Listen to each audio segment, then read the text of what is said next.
Hola, soy la Basmati, de nuevo con vosotros. Hoy os voy a hablar del plan, no sé cómo se dice porque no sé francés, se escribe Voisin, se escribe Voisin, sí, de Le Corbusier, en 1922. Bueno, no sé si todos los que me estáis escuchando conocéis la biografía de Le Corbusier.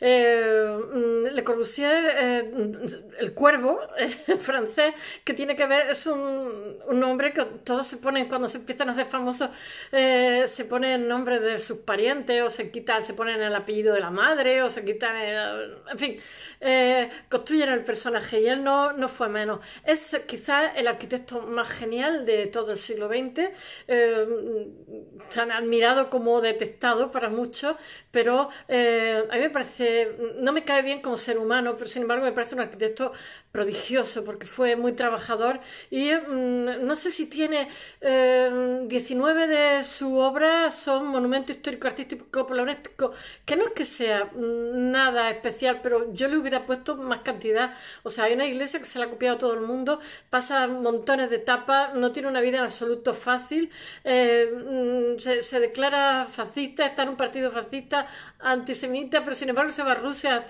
a presentarse al concurso al Palacio de los Soviets, estaba como una cabra, pero sobre todo una persona muy trabajadora. Y al final de su vida, cuando está prácticamente ancianísimo y jubilado, le proponen hacer Chandigarh, que es una ciudad que hay en la India, bueno, en el Punjab. Ya sabéis que hay una guerra civil cuando la India se hace independiente de su metrópoli, Inglaterra, y entonces pues los musulmanes se van a Pakistán y los hindúes se quedan. Y entonces, bueno,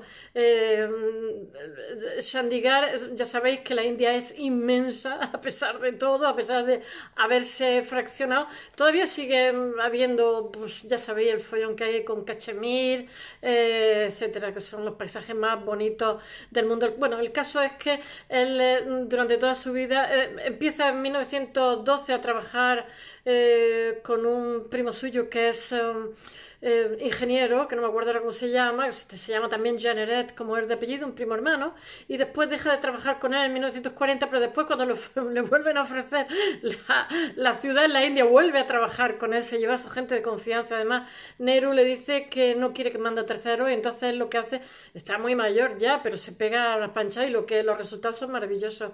Parte de esa ciudad se la come la selva, o sea, no es que haya sido efectiva al 100%, pero es maravilloso, tiene un edificio increíble, o sea, y ¿qué puedo deciros? Pues de su infancia, que él es suizo, ya lo sabéis, que su madre es profesora de piano, su padre se dedicaba, he leído diferentes biografías, bueno, hace ya mucho tiempo que las leí, pero nunca se ponen de acuerdo con el hermano es músico, la madre está muy orgullosa porque el hermano es más guapito, este es como más débil, tiene problemas con la vista, entonces él estaba como abocado, si no podía ser músico y tal, pues a dedicarse a la profesión del padre, y el padre, por un lado he leído que lacaba las cajas de los relojes, y por otro lado era como grabador de la esfera de los relojes, que es un trabajo de grandísima precisión, donde hay que tener buena vista y tal para no equivocarse, porque es un trabajo artesanal con un poquito que te vaya, y él estaba abocado a esta profesión, a heredar el oficio del padre, pero cuando es pequeño no sé qué problema tiene, se queda ciego de un ojo, y el otro tiene poca vista, y entonces lo imposibilita totalmente para esta profesión. Entonces se mete a hacer en una escuela de arte como decoración, y resulta ser buen artista, que lo va a ser a lo largo de su vida.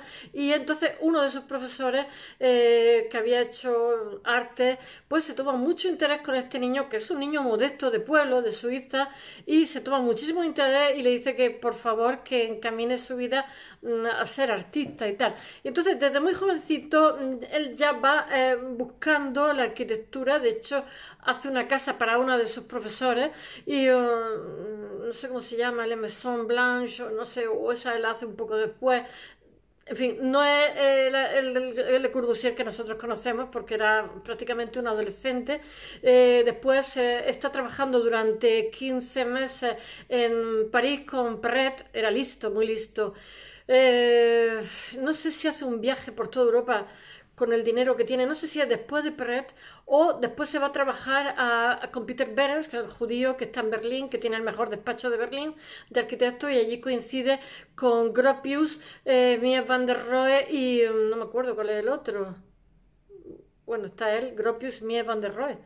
Tres, no sé, creo que me falta alguno. Bueno, trabajan allí con Peter Behrens. Peter Behrens es un arquitecto maravilloso, que ya sabéis que es el que crea la entidad corporativa, el que diseña todos los productos de AEG, que ha sido artista antes que arquitecto, y bueno, lo pone verde, dice que lo explotaba, que cogía muchísimos proyectos y después él desaparecía del despacho y que iban agua al cuello.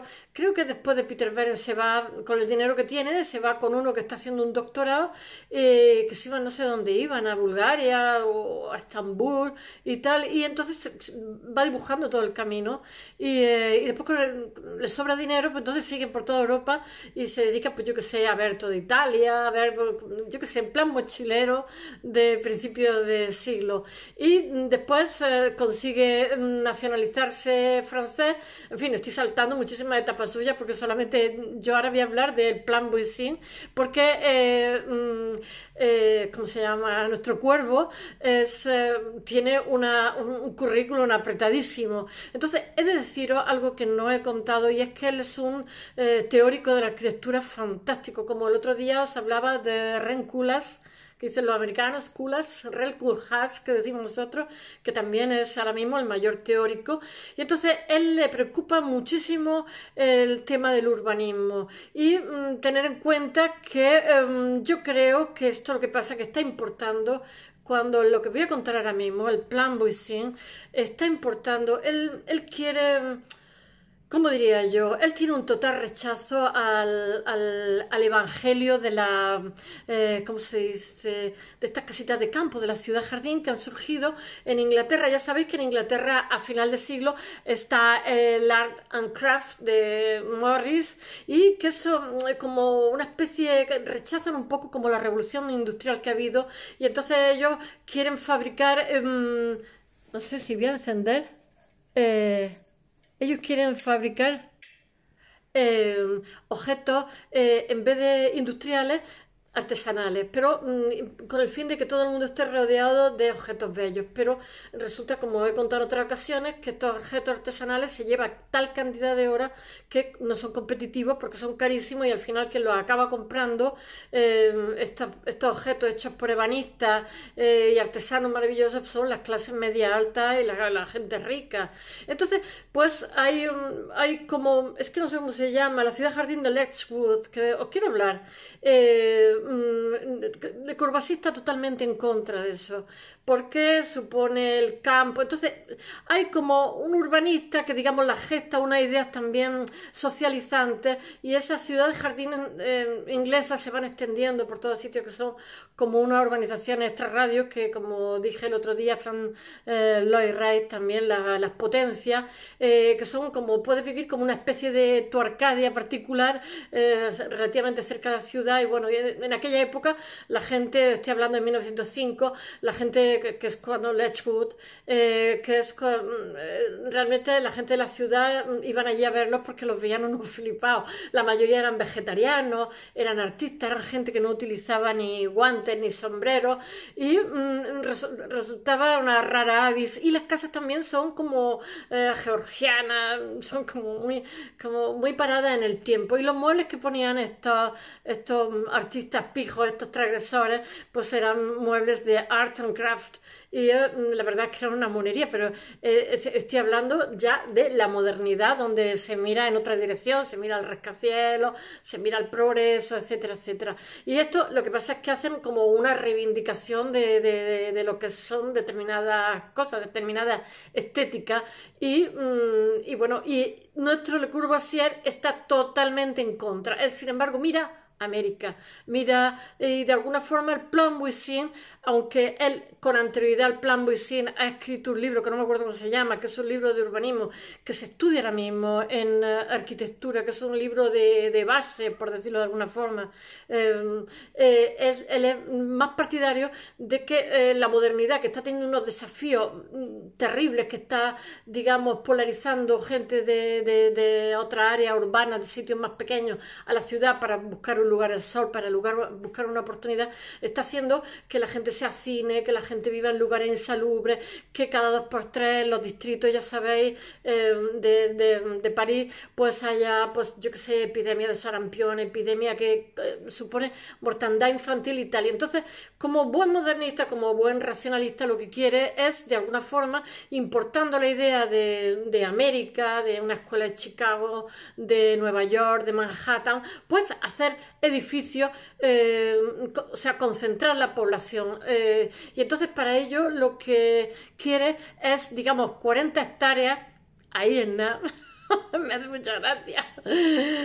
Totalmente aligerarlas, que dice él, que es tirar todo lo que hay, respetar las obras de arte y entonces construir, no sé si son 18 o 20 edificios de 180 metros cada uno, atención, en forma de cruz, para que tengan muchísima luz, con unas casas muy luminosas, de cristal totalmente, al exterior muy luminosas, bien ventiladas, y el resto de, digamos, de terreno que se ahorra, estas casas irían apoyadas en pilotis, que es lo que es tal, y después las autopistas también irían en pilotis. Bueno, pues esta ciudad utópica que no se llega nunca a construir y que la gente ve como horrorizado de lo que son los, ¿cómo se dice?, los arquitectos modernos, no podía imaginar hasta qué punto se copiaron en los años 60 estos edificios con pilotis y estas autopistas con pilotis, porque realmente él dice, su idea del urbanismo es que en las ciudades el 80% de la ciudad, o sea, el 12% de la ciudad serían edificios que concentrarían, no sé lo que salía por cada edificio de estos, 1.500 o 1.800 personas, porque cada persona tiene como 12 metros cuadrados aproximadamente, es un cómputo así, y realmente lo que haces es el 12% de la ciudad se lo da a edificios elevados, altos, a torres, y el resto lo convierte en grandísimos parques. Ahora mismo que se habla tanto de ecología, realmente, si os fijáis, es muchísimo más ecológico y muchísimo más democrático, porque yo he vivido en Benidorm y siempre hemos tenido que sufrir, he vivido a gusto, los chistes de la gente de fuera, bueno, más a gusto una época que otra, bueno, la ciudad de las mil, no sé qué, las torres, la no sé qué, pues es muchísimo más democrático. Vivir en una torre es mucho menos ruidoso, muchísima más gente puede disfrutar de la playa que si hace el chalecito el rico en la primera línea y el resto se quedan mirando al tendido. Sobre eso os diría que es hasta más ecológico una concentración en una torre que muchos chalecitos, pero ya sabéis que siempre los chalecitos y tal han estado asociados a una idea de progresía cuando realmente han devastado bosques y zonas rurales, pero mogollón, y siguen haciéndolo. Las urbanizaciones, no quiero contar los campos de golf y los puestos deportivos, los desastres y los desmanes que hacen, que cambian, en el caso de los puestos deportivos, cambian, que se generan urbanizaciones alrededor, cambian las corrientes. Por fin se puso freno a eso, porque se hacían puertos deportivos cada vez que a la gente le daba la gana.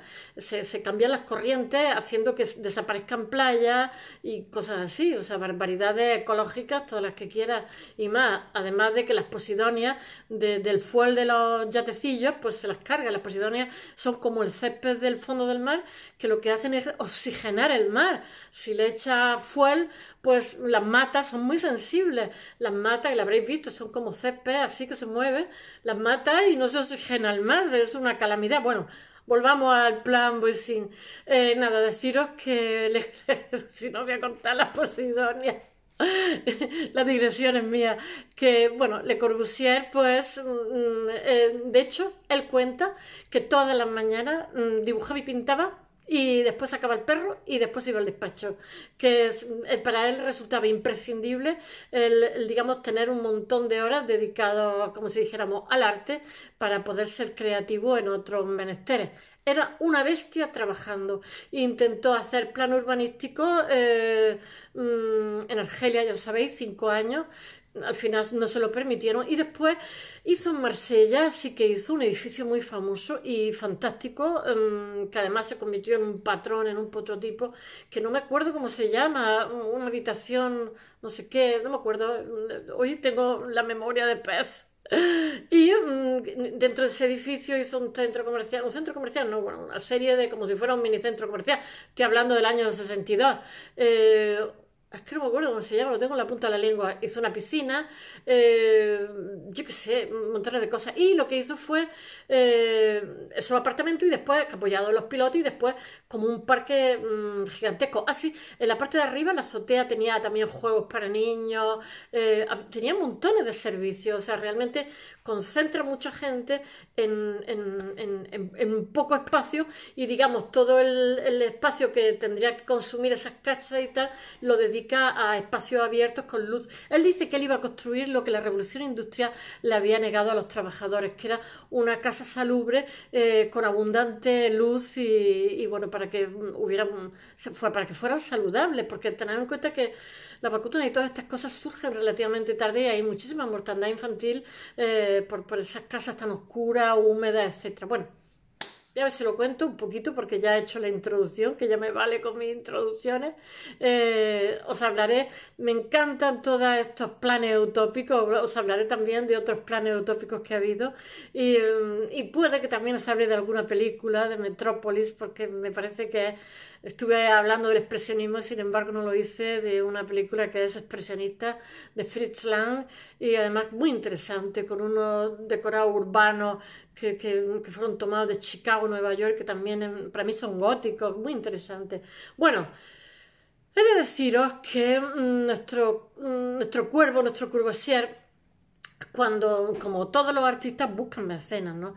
Y cuando iba a hacer el plan Voisin, tocó las puertas de Peugeot y Citroën en Francia, para que le dieran una cantidad de dinero para poder investigar, para poder hacer ese plan urbanístico de sus 18-20 torres de 180 metros en 40 hectáreas de París. Lo de las 40 hectáreas de París... Anda que estoy leyendo informes o sea, artículos de arquitectos jovencitos y decía que era un fascista, que sí, que no hubieran tenido turistas París. Yo creo que sí hubiera tenido turistas, tampoco, no, como si... Tenemos que pensar que ha habido una Primera Guerra Mundial que está también en plena reconstrucción y que París, con anterioridad, con Napoleón, tal, abaten medio París para hacer esa avenida y todas esas cosas. Es el París que conocemos, no sé, ellos fueron punteros en temas de urbanismo, por Dios, que la gente también, si tuviéramos que mantener todas las casas antiguas, Ave María Purísima, no podríamos ni movernos. Está bien mantener vestigios del pasado, está bien proteger los cascos históricos, pero por favor también está bien tener ventajas con la tecnología, que eso también supone, y ahora estamos hablando de una revolución industrial, estamos hablando de muchísimas miles de personas que llegan del campo a la ciudad buscando una oportunidad y que los desafíos estamos en plena modernidad, los desafíos son bestiales, o sea, y a mí me parece bonito el plan que tenía, o sea, el edificio era en cruz, en el plan Voisin, para que todas las casas tuvieran luz, para que todas las casas estuvieran aireadas y después iban a contar con, ya os digo, la ciudad, un 12% edificios y el resto jardines, parques, etcétera. Bueno, entonces, como Citroën y Peugeot no le patrocinan la investigación, no encuentran mecenas, pues resulta que se encuentra Voisin, por eso se llama el plan Voisin, porque este es fabricante de aviones y automóviles, creo. Lo de aviones no estoy segura, creo que sí. Sé que de coches seguro, pero creo que también de aviones, porque tampoco en 1922 no sé yo qué aviones había, pero algunos habría. Bueno, para llevar a cabo el plan hay que cercenar una buena parte de París. Aquí hemos tocado, con la iglesia hemos topado. Y bueno, hay que despejar 40 hectáreas. Despejar significa pasar la máquina excavadora. Me parece que eran como tres distritos de París. Estamos en el margen derecho del Sena. Y bueno, que él dice que son casas insalubres, que la gente vive en condiciones... Yo no sé si había estado en París, pero en París la gente vive en pocos metros cuadrados. No todo el mundo vive Porque, como los que vemos en las revistas, como pasa en casi todas las capitales, Londres tiene también un problema de metros cuadrados. Hasta se habían planteado hacer una especie de isla artificial, porque es que tienen problemas de habitáculo. Y no digamos los países escandinavos, que las casas son de 40 metros cuadrados. O sea, allí hace mucho frío, deben de estar muy calenticos allí todos juntos, pero a mí me parece agobiantísimo vivir en poquísimos metros cuadrados. Y después, sin embargo, Francia es bellísima y tiene, bueno, pues como pasa en todos los sitios, que las capitales polarizan a los habitantes de una nación porque tienen posibilidades de mayor promoción, de cualificarse, etcétera. Bueno, y este dice que 40 metros cuadrados, uy, 40 hectáreas son insalubres y anticuadas. Y que si pasa por allí la máquina, el volquete y la máquina excavadora, pues porque no pasa nada. Y que sea 20 edificios, no sabía si eran 18 o 20 edificios de 180 metros de alto en forma de cruz y que estarían apoyados por pilotis y con áreas verdes inmensas.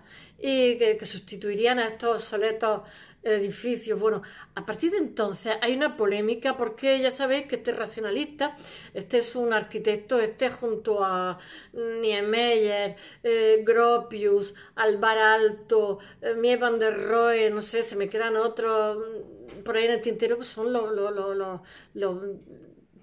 héroes del siglo XX, son los pilares de la arquitectura moderna. Entonces, claro, la gente se horrorizó, dijeron, ¿esto es lo que va a venir? Tirar media ciudad y construirnos bloques aquí, estos bestias, estos son los arquitectos modernos que tenemos, que vamos a tener, Dios mío, qué horror. Pero bueno, el hecho real tiene un punto dogmático. Este señor, tenemos que tener en cuenta que la modernidad trae también el concepto de la ingeniería más poderosa que nunca. La revolución industrial ha traído eso, ¿no? Esa especie de tecnocracia ahí, porque la misma Casa de la Cascada también es un canto a la ingeniería, para mí, por supuesto. Bueno, el caso es que este plan Boissy le da muy mala reputación a los arquitectos modernos, al movimiento moderno en arquitectura. Y bueno, que total, Le Corbusier no quería nada más que derribar parte de la ciudad, tampoco hay que ponerse así, un pedazo de París al norte de Sena y sustituirlo con 20 bloques de 180 metros y hacer grandes zonas jardinadas. Bueno, tampoco para ponerse así, a mí me hubiera parecido estupendo, a mí me hubiera parecido estupendo, porque realmente las casas, como todo en este mundo, como las células de nuestro cuerpo, nacen, viven y mueren, o sea, o las tienes que rehacer y dejarle la fachada una apariencia porque todo, pues las tuberías, las no sé cuánto, entonces cuando pasa el tiempo, pues se pueden salvar X monumentos, X casas, no todo el mundo tiene dinero, porque a lo mejor muchas veces restaurar una casa vale más cara que comprarse, vamos, muchas veces no, siempre vale más cara que comprarse una casa nueva y siempre tienes pues una casa parcheada, por decirlo de alguna forma. Bueno, entonces la sociedad piensa que los arquitectos son una especie de megalómanos enloquecidos, que se le ha ido la cabeza y lo que quieren es destruir ciudades históricas. Y bueno, deciros que es una chorrada porque Le Corbusier, aunque es suizo, se nacionaliza francés y Le Corbusier, con la primera persona que trabaja, ya sabéis que es el inventor del hormigón armado y tal, es con Perrault precisamente en París. Entonces él siempre estará en París, o sea, y él funcionará en París, se casará con una parisina, bueno, en fin, que no se nos vaya a la cabeza. Hoy sigue teniendo unas críticas horrorosas este plan Boissy, tiene unas críticas horrorosas. Yo creo que ese plan Boissy, no sé hasta qué punto se hubiera puesto en marcha. A mí no me hubiera parecido mal. Yo creo que también era una especie de plan de cómo los ciudadanos vivirían en el futuro de alguna forma, porque si veis los dibujos de estas torres es que son totalmente modernas y estamos en 1922, 1923, que él ya ha escrito su libro de urbanismo, que como he dicho ya es un clásico. Muchos leen en todo esto una idea dogmática, yo no la veo tan dogmática, yo creo simplemente que este señor, como todos los grandes, iban totalmente por delante y no sé, y además que como he dicho le da horror los suburbios de las ciudades grandes, las ciudades jardines que están echando raíces en Inglaterra y se están exportando exportando a todo el mundo como un evangelio, dice él, y él realmente lo que se hace eco es de lo que está ocurriendo en Norteamérica, de lo que está ocurriendo en Chicago, lo que está ocurriendo en Nueva York, cómo están, digamos, concentrando masa humana en edificios muy altos que ocupan un solar relativamente pequeño con respecto a la gente que se puede alojar en su interior y dotándolos de cristaleras gigantes, etcétera, etcétera, lo que va a ser luego el movimiento moderno. Él está convencido que Le Corbusier, que el campo puede llevarse al corazón de las ciudades en forma de parque urbano, concentrando en edificios y haciendo parques urbanos gigantescos y con bloques de apartamentos densamente ocupados, pero muy luminosos y muy amplios y muy saludables, muy ventilados para dar respuesta que se levantarían por encima de ellos, de estos parques, de manera que para los ciudadanos sería posible vivir aglomerados, pero con cierta calidad de vida, con aire fresco, yo que sé, disfrutando de la naturaleza y de una buena salud que la ciudad de la revolución industrial les había negado, como he dicho antes. Y bueno, que esto de alguna forma las clases profesionales vivirían de esta manera. ¿Y qué pasaría con los obreros? Pues dice Le Corbusier que les pondrían pues buenos trenes, vivirían más lejos. Esto es para la clase media, no vayáis a creer. Lo que pasa es que después estos bloques se hacen para los obreros, pero sin zona verde y sin todas estas cosas, sencillamente porque esta idea se aprovecha para sacarle partido a un trozo de solar pequeño en la cual se erigen torres altas para gente más moderna. Y él dice que los obreros que vivirían más lejos, pero comunicados por buenas carreteras y buenas redes ferroviarias. Y el plan Boixin realmente no pretende ser el precursor de lo que de las clases altas y para los obreros de 30 o 40 años, que realmente esas torres son las que se le hacen a los obreros 30 o 40 años más tarde. Bueno, espero que os haya gustado. Hasta mañana.